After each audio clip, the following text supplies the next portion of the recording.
Camp Oojedo is one of the most beautiful camp environments that I've ever seen in my life. You're in the exciting high Sierra. We actually come across the lake in barges, so the adventure starts before you even get to camp.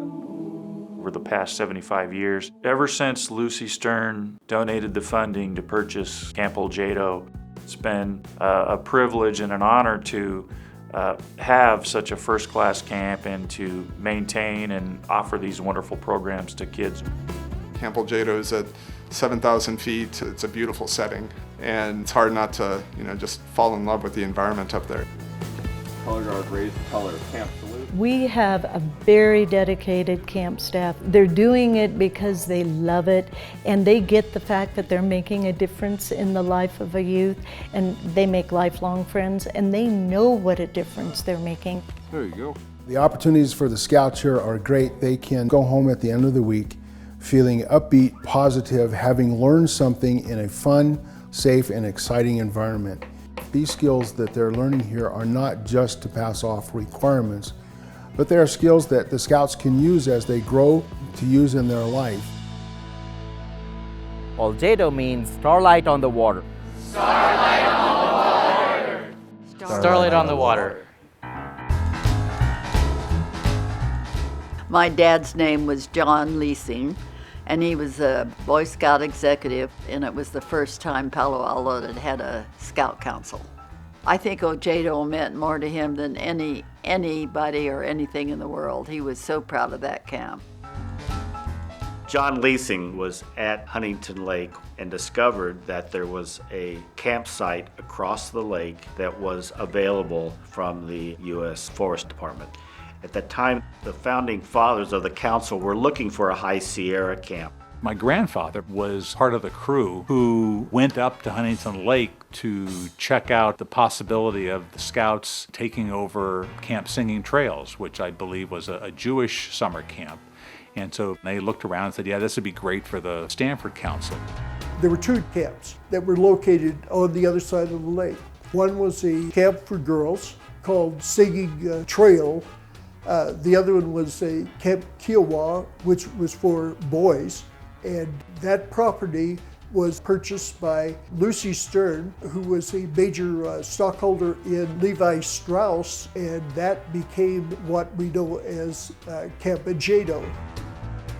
So 40 and 41 then were busy times in helping get the camp started and organized and equipped and all.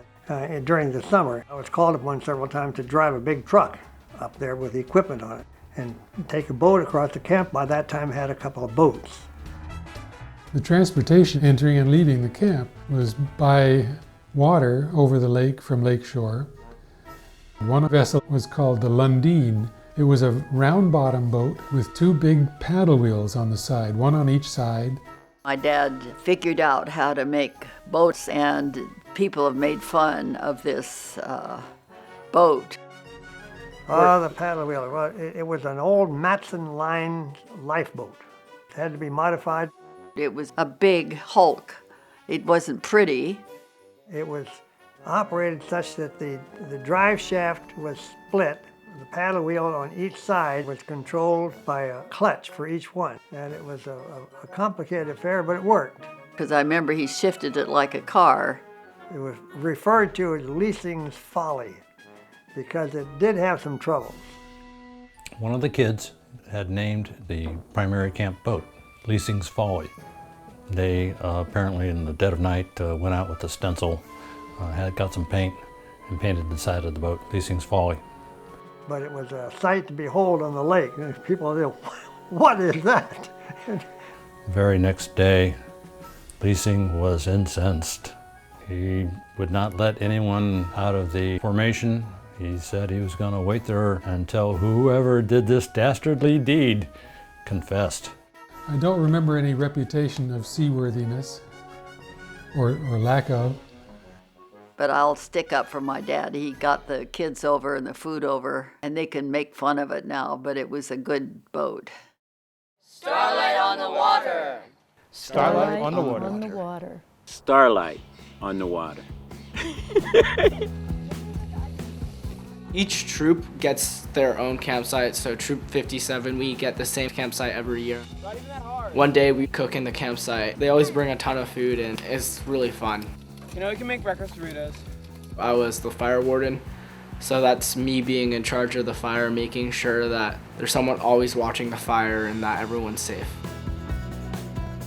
We always have to get some wood. We always end up, having to chop wood, and I don't know why, but the kids, I don't know, scouts just love to do it. They love to chop wood.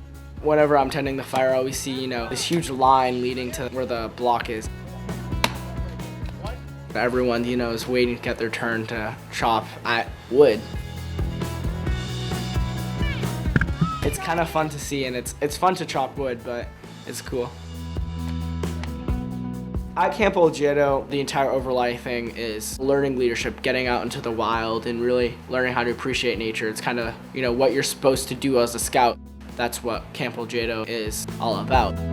I just love the peacefulness up there, especially, when you're at the top of the archery hill. It's so serene and so pretty, and you're out in the wilderness, and, there isn't any phone, there isn't any technology mostly, and you're just kind of out there, and it's beautiful.